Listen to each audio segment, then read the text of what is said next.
আসসালামু আলাইকুম।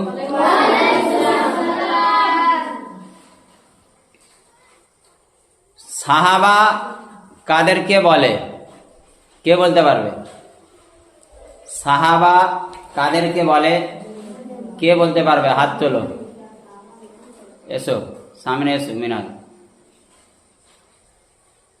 বলো। যাদের উপরে কিতাব নাজিল হয়নি তাদের সাহাবা বলে। না, কিতাব কেন নাজিল হবে? কিতাব তো নবীদের ওপরে নাজিল হয়। সাহাবা কাদেরকে বলে? কে আছে? জিসান এসো। আমাদের নবীর পর যার মর্যাদা তাকে সাহাবা বলে।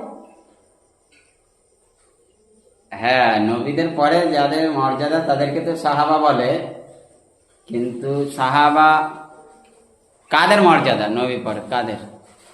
সাহাবা কাদেরকে বলে? যাদের ঈমান অনেক হচ্ছে বলো। ঈমান অনেক ভালো তাদের পরে সাহাবা বলে।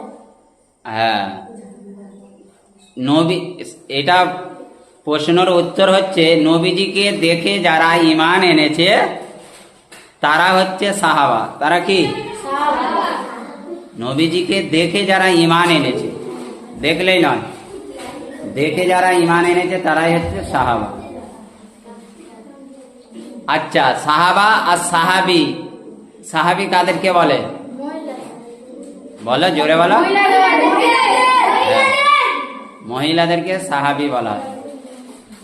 একজন মহিলা সাহাবীর নাম বলো। বলো। মারিয়াম। না, হয়নি, যাও। খাদিজা। হ্যাঁ, খাদিজা একজন সাহাবী, কিন্তু রসুলের কি হয়? বলো, রসুলের কি হয় জানো? যাও, তুমি একজন মহিলা সাহাবীর নাম বলো। আমিনা। আমিনা সাহাবী নয়, রসুলের মা, আমাদের নবীজির মা। যাও। সিদ্দিকা। না, সিদ্দিকা কি? তুমি বলো একজন মহিলা সাহাবীর নাম বলো। না। হ্যাঁ, মা ফাতেমাও একটা সাহাবী, কিন্তু রসুলের কি হয় বলো?